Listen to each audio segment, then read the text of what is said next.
Diz a palavra de Deus, tendo Jesus nascido em Belém da Judeia, no tempo do rei Herodes, este rei Herodes é chamado Herodes o Grande. Herodes o Grande. Este rei, ele começou a reinar 35 anos antes de Jesus nascer.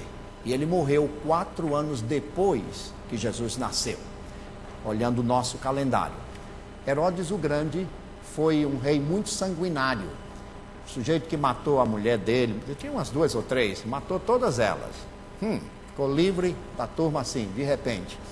Também ele matou os filhos, todos os filhos. Matou a sogra.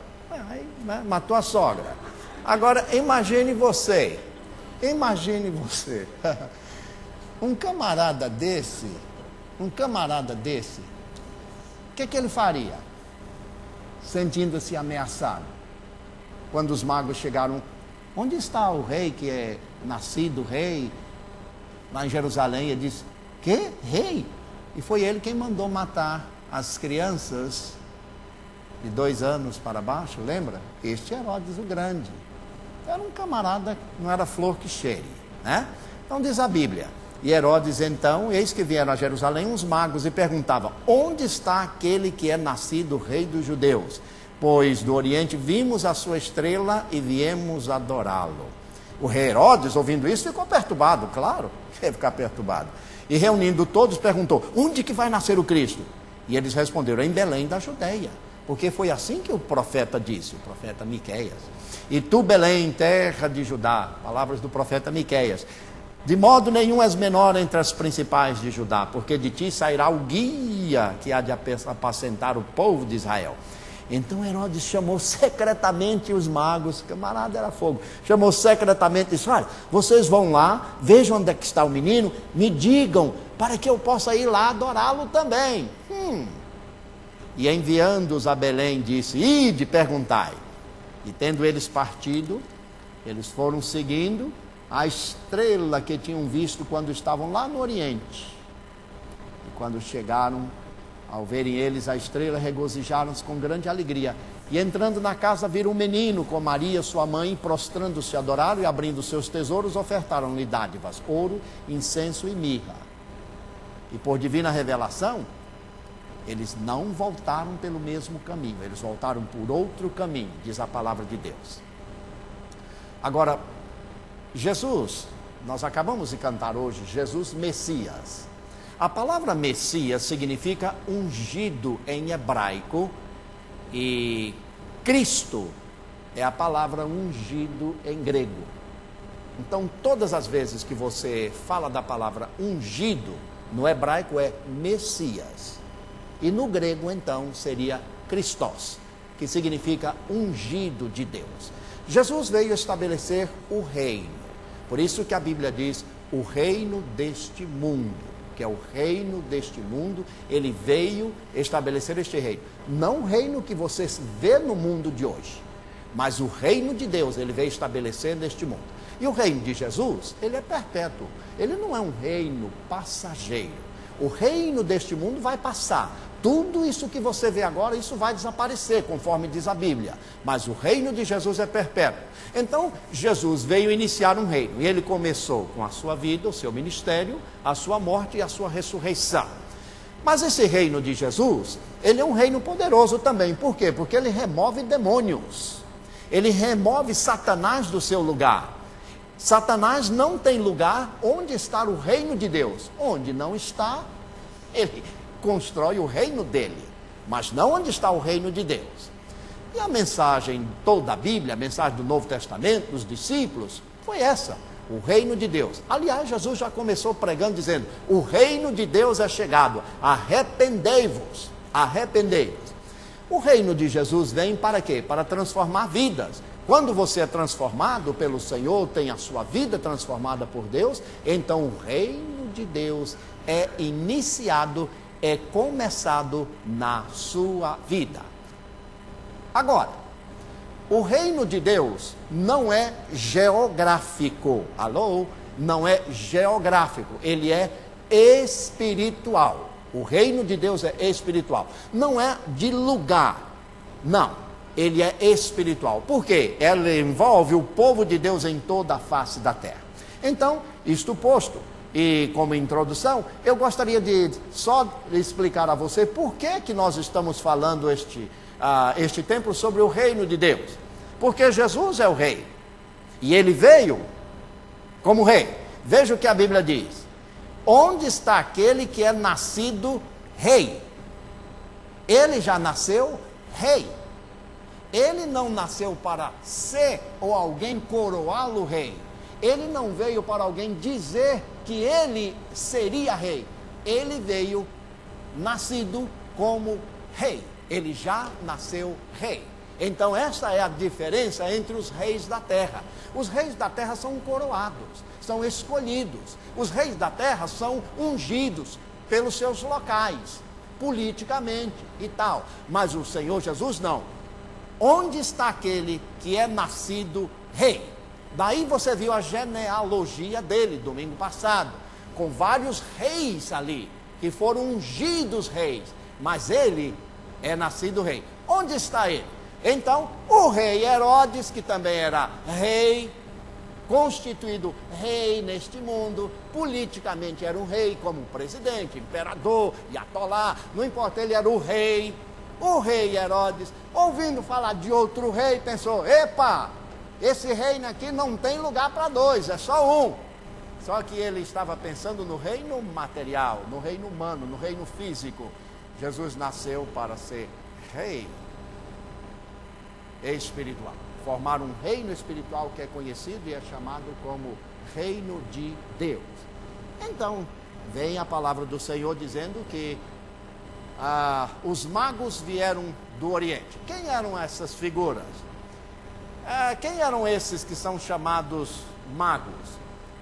No passado chegaram a chamá-los de reis, por isso que você ouve muito falar sobre reis magos. Mas na verdade, esses magos, eles eram astrólogos. Não tem nada com a astrologia de hoje, nada disso. Eles eram os estudantes das estrelas, eles eram possivelmente na Pérsia, eles moravam ali na Pérsia. Então, havia um fascínio muito grande pelas estrelas, pelo universo desde até então. E esses magos vieram de longe. Presumidamente são 3, mas a Bíblia não diz que foram só 3. Eis que vieram uns magos. Não disse eram 1, 2 ou 3. A razão pela qual nós sempre falamos 3 reis magos é porque você lê aí o texto que eles ofereceram 3 presentes para Jesus: ouro, incenso e mirra. Então o pessoal ficou com aquela ideia que um deu o ouro, o outro deu o incenso e o outro deu a mirra, por isso eram 3. Não, poderiam ter sido 10, poderiam ter sido 5, uma caravana, não importa. Uns magos. A tradição diz que eram 3, colocam até o nome, inventam até nome para eles. A Bíblia não diz nada disso. Nada disso. Vieram os magos do Oriente. E eles chegaram em Jerusalém e eles começaram a perguntar: onde está aquele que é nascido o rei dos judeus? Eles fizeram essa pergunta, e é uma pergunta interessante, porque eles viram a sua estrela, a estrela do Senhor lá no Oriente. Deus mandou que uma estrela brilhasse. Como eles estudavam as estrelas, eles perceberam uma estrela diferente, um brilho diferente, uma intensidade maior.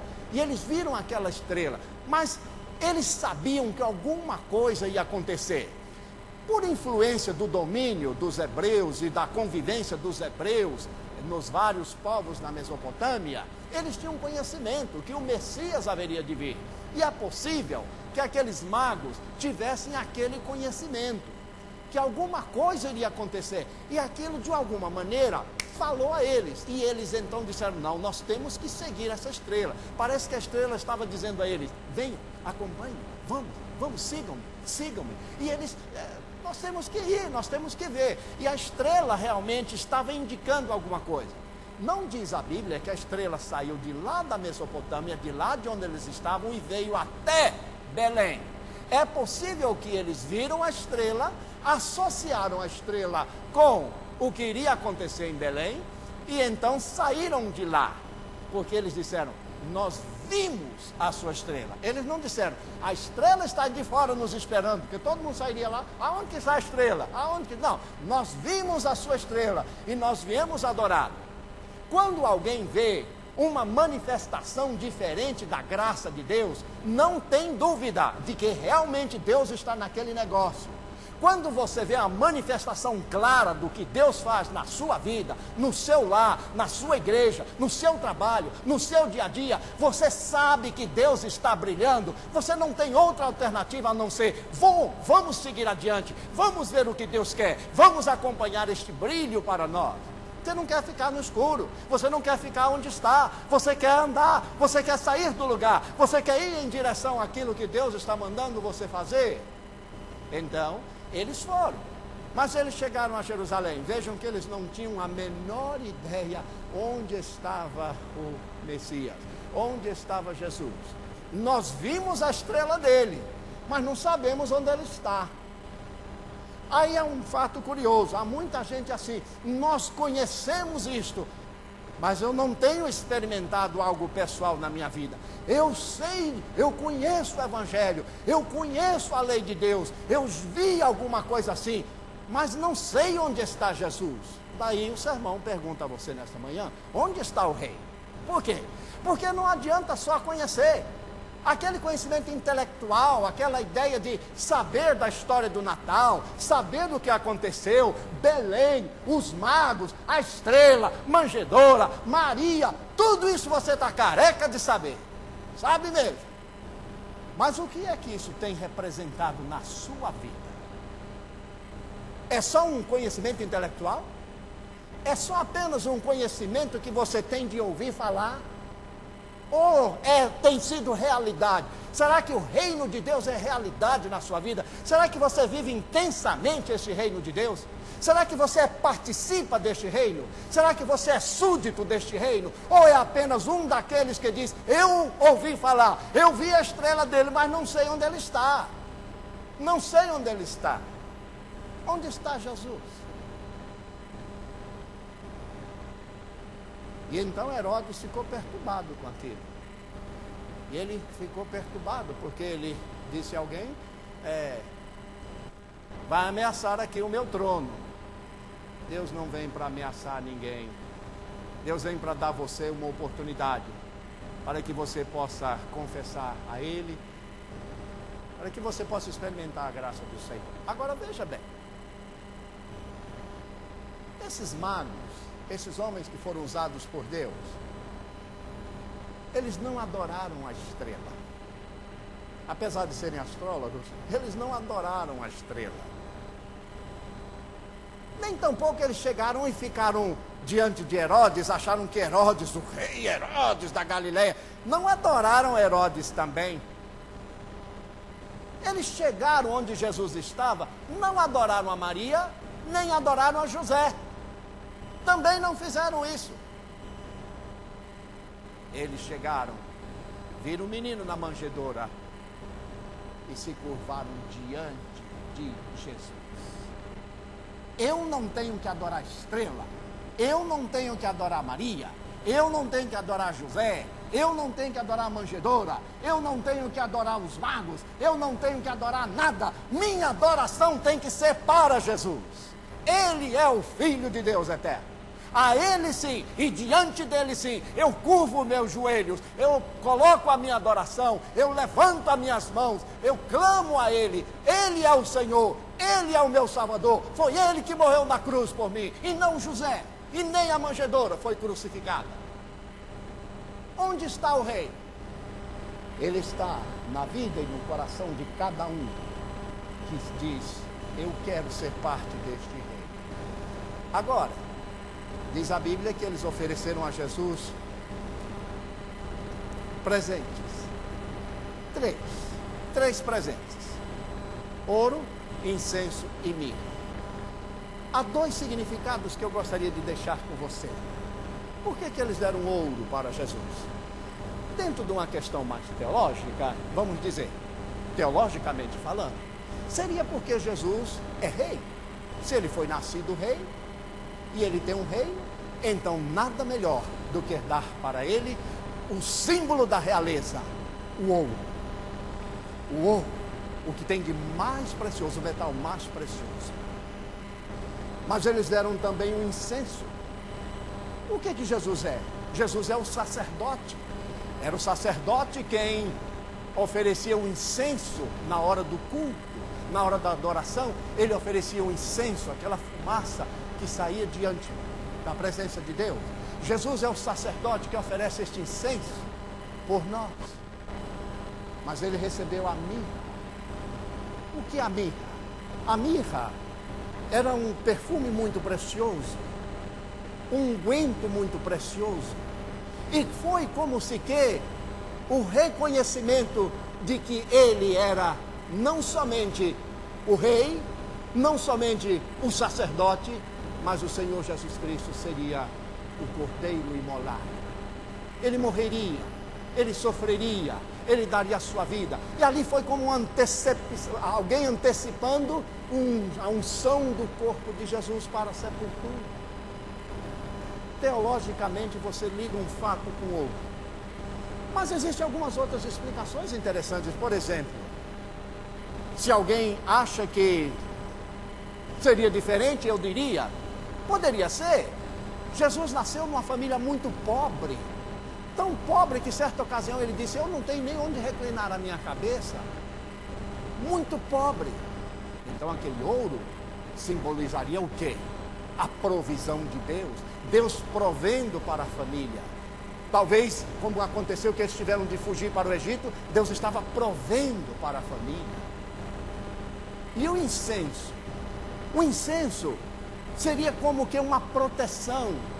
Aonde Jesus estava? Na manjedoura, num estábulo, cheio de mosca, cheio de mosquito ali e tal. Aquele incenso poderia significar o quê? Que o ambiente estaria melhor. E Jesus seria protegido de qualquer coisa naquele ambiente que pudesse afetá-lo. Então mostra esse lado da proteção de Deus, Deus cuidando dos mínimos detalhes da nossa vida. E a mirra? A mirra poderia simbolizar o cuidado de Deus. Jesus nasceu na Palestina, um lugar muito quente, e a pele de Jesus, então, exposto ali numa manjedoura, sem os cuidados hoje, todos especiais que nós temos, com pré-natal, isso e aquilo outro. A mirra era aquele óleo que passava no corpo da criança, para desidratar a pele. E então a criança podia ser protegida. Veja, se você vai para um lado teológico, ou se você vai apenas para deduzir alguma ideia do que poderia ser, em tudo e para tudo e por tudo, eu vejo a presença de Deus. Eu vejo o cuidado de Deus. Eu vejo o que Deus é capaz de fazer. Por isso ele foi nascido rei. Não foi por acaso, mas foi porque ele é rei. Agora eu termino perguntando: onde está o rei? Só aqui, no intelecto? Está em casa, na gaveta, numa Bíblia que você tem? Está na sua religiosidade? Está na tradição? Onde está o rei para você? Ou será que ele está sentado no trono do seu coração? Se ele está no seu coração, você é um súdito. Você pertence a este reino. Você não tem voz. Você não tem vontade. Ele é o rei. Você é só um servo. Um servo para fazer o que ele quer. Enquanto você não é este servo, creia-me, ele não é o seu rei. Onde está o rei? Ele veio para ser rei na sua vida e reinar em seu coração. Ele veio para ser rei no meio do povo de Deus. Ele veio para que todos reconheçam a sua realeza. Daí porque ele é conhecido e chamado, e de acordo com a sinfonia de Beethoven, Rei dos Reis, perdão, de Handel, Rei dos Reis, Senhor dos Senhores. Quando Handel compôs esta música, o Messias, veja que inspirado estava este homem, terminando, Rei dos Reis, Senhor dos Senhores. Queira eu não aceitar que Jesus é rei, queira eu não ou não aceitar que Ele tem o seu reino, queira eu ou não me dobrar diante dEle, agora, um dia eu o farei, porque a Bíblia diz, todo joelho se dobrará, e toda língua confessará, que só Jesus Cristo é o nosso Rei. Que Deus nos abençoe, e que ajude a cada um de nós a entender a bênção do que é este Rei em nossas vidas. Sim, Senhor, louvamos o Teu nome, porque Tu és bom, e Tu és o nosso Rei, e queremos fazer parte deste Teu reino, enquanto vivermos, para um dia estarmos contigo no céu para sempre, te adorando, Senhor, e gozando as delícias do reino. Abençoa cada um presente aqui, que hoje comece, Senhor, um reinado de Jesus em sua vida, e que nada e ninguém afaste deste coração e daquela vida o sentimento de servir a Jesus e tê-lo como verdadeiro Rei. Em nome dele nós oramos. Amém.